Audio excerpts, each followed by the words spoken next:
We walked into our house. I don't know what that dog ate. Uh-oh. I don't know what I don't know if the dog got Ebola while we were gone. We knew immediately. My oldest daughter walked in and said, the smell was like almost walking into a curtain. The smell was almost tangible, like you could see it. It was like walking into a wall of smell. I was walking up to the house. She had walked in first. I was walking up carrying my bags. She turns to me. She walks out. She turns to me, pale as a ghost, which is actually her normal complexion, but even more so. And she said, I'll never forget. She said, "I wish there was something I could do to keep you from seeing this." I don't know how to describe what was all over our front room carpet.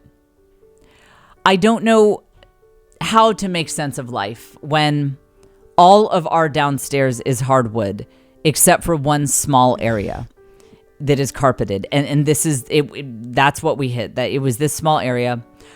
I will not burden your mind because there are some mental visuals that you cannot unsee. I won't go into detail. All I will tell you is that I will never look at chocolate soft serve ice cream the same way again. I lost my mind. Okay, we can calm the music. Well, first of all, I turned to the kids and I said, "I can't. This is not my dog. This is my husband's dog. I'm not the dog person." I turned to the kids and I said, I literally can't, like, I'm not kidding. I can't clean that up. I told my husband that when he got the dog, I said, let's be clear. Can Jen handle dogs? No. So I want to be clear about what my role in this will be. This is your dog. I never said that I could clean up an ocean of dog diarrhea. I never signed up for that. Never. And so it was, I forget what other kid was with us, but definitely my two daughters, my oldest daughter and one of my middle daughters. And I just told them, I was like, we'll sit outside until dad gets here. We will. Not even a chance. And then I thought, see, this is why the Comedy Millions have to come in, because if my husband were not on the way home, I kid you not, I would have had to hire someone. I mean, the level at which I couldn't it just can't be overstated. I would have sold the house as is, furnished. I would have just called a real estate agent and said, put it on MLS. Say, house is fully furnished. Don't mind the smell. Great for dog people. It's already, you can't ruin this house because it's already ruined. I would have sold it as is and never set foot in that house again. My daughter, who is good with animals, she actually offered to clean it up, and I paid her handsomely. Oh, I was making it rain money. I mean, if she hadn't offered to do it, I'm not kidding, I would have called like a pet sitting service or something. I mean, I was so traumatized by it. And the house smelled so bad. It was such a mess. We couldn't get the smell out. And my oldest daughter, she and I are very similar in temperament. Fragile, do best when we are sitting alone in dark rooms. Like, we're not the mountains of dog diarrhea cleaning up hardy kinds of people. And we have that in common. And she made a really good point. She actually texted me and she said, this is exactly the village thing that you talk about on your podcast. Actually, let me read it to you. I have the text up right here. She says, our swift recovery from the dog diarrhea incident is a great example of village hustle.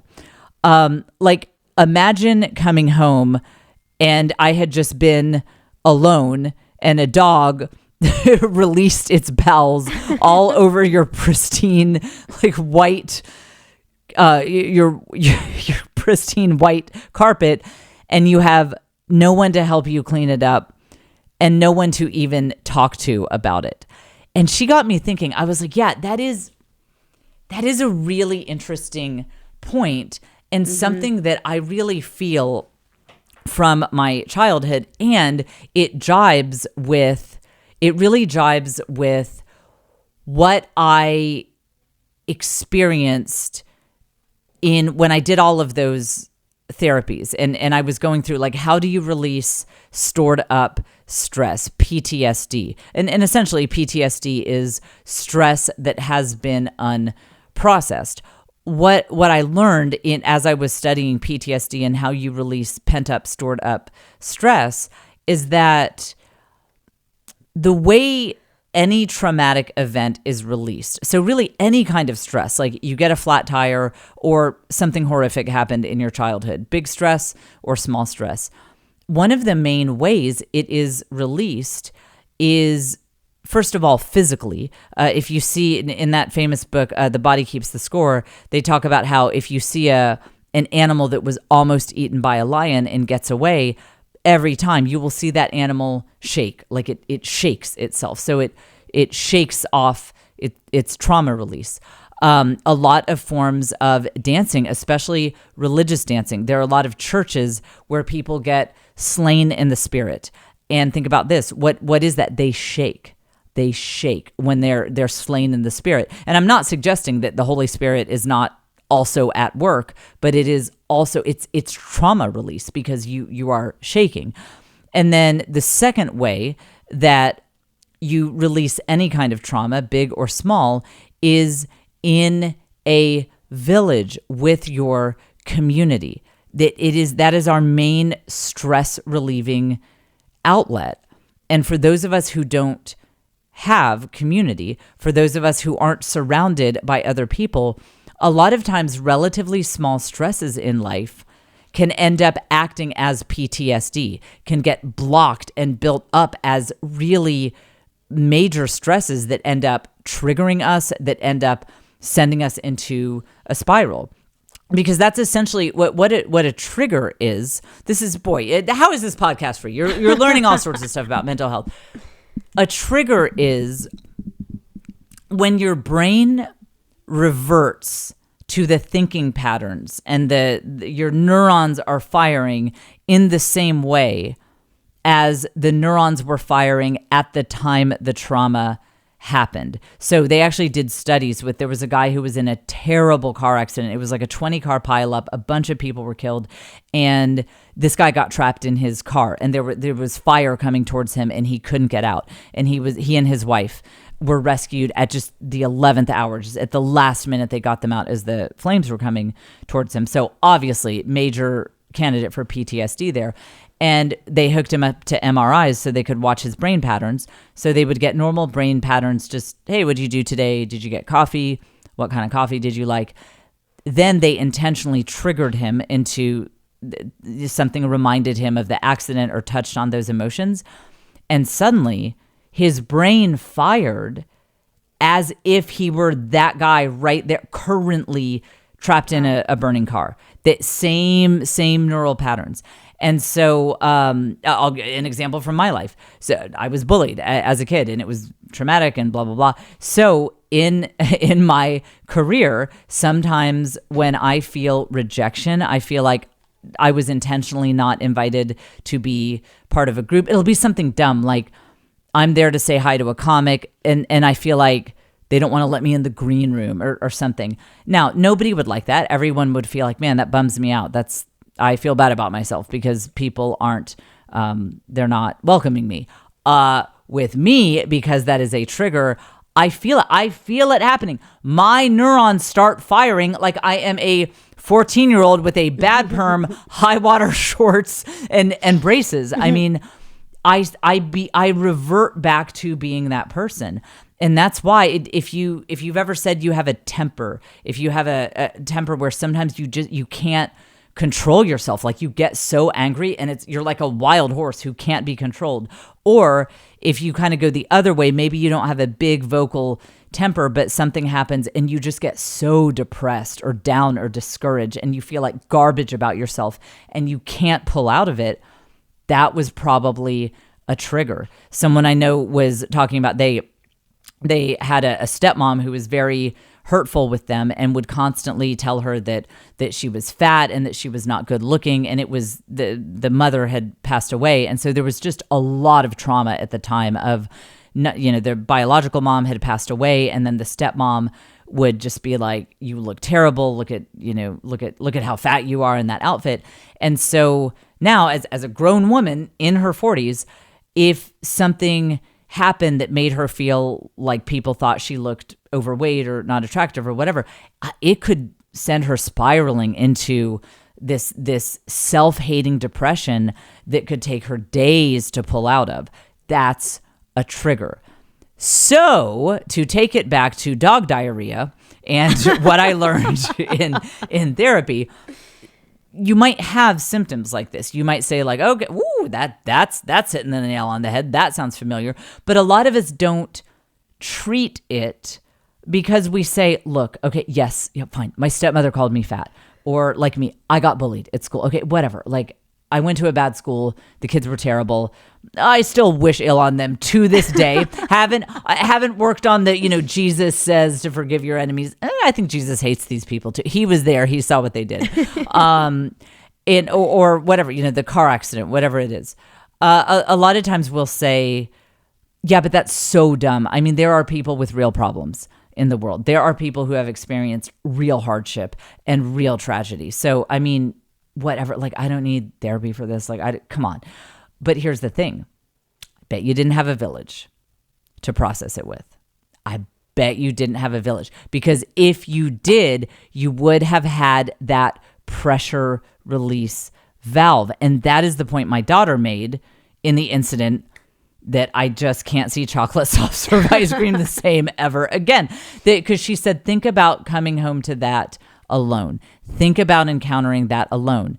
As it was, first of all, someone else in my village cleaned it up, which is really what matters. I was able to be the village member who paid for it to be cleaned up. So that was my role in the village. But the other thing is, we laughed about it.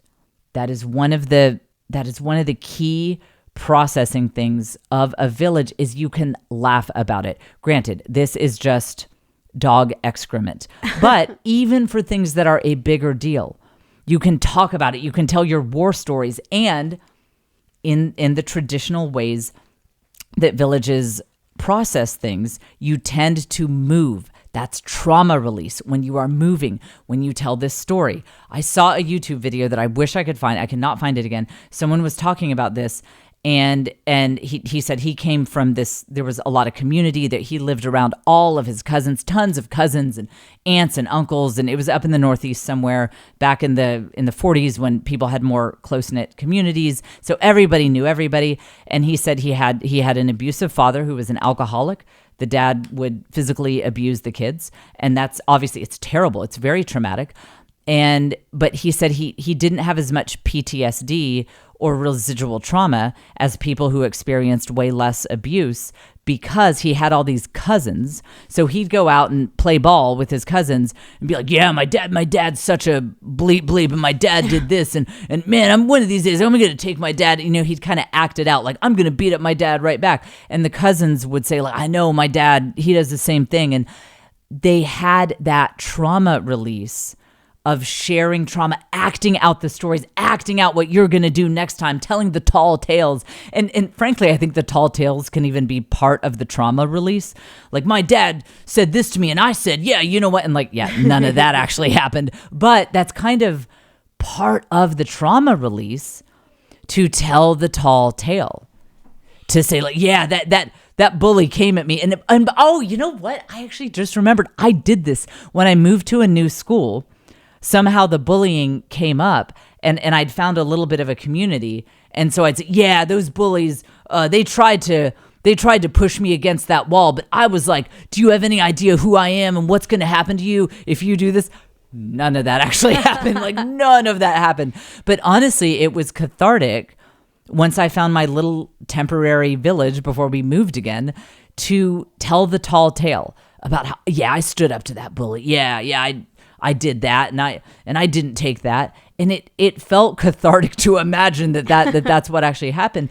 And you see that in tribes. You see it with the Vikings. You see it with the Native Americans. What did they do after battles, which are trauma? Nothing more traumatic than being in a battle.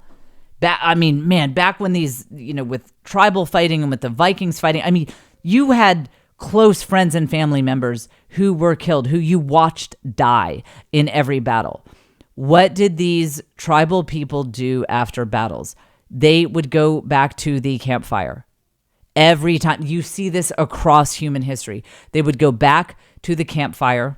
They would break bread. They'd share food. In the Vikings' case, they'd have some mead. They'd drink it out of an elk's horn.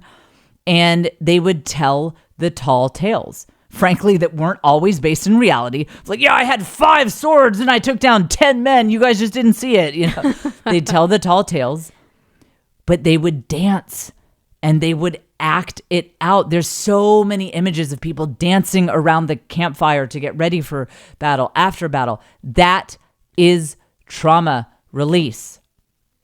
That's trauma release. We don't have any of that. And that is why you could end up with PTSD and being triggered just from maybe 5 years ago, your spouse said something pretty unkind. It was just kind of a nasty thing to say. But now, to this day, when you're reminded of it, you start spiraling. You start fixating. You're so angry at them. You go into a depression, and there's part of you that's like, okay, this was 5 years ago. That they didn't stab me. It was just a rude comment. You know why I bet that is triggering to you, and it's making your whole neurology change to bring you back to that moment when the trauma originally occurred. You didn't have a village to process it with.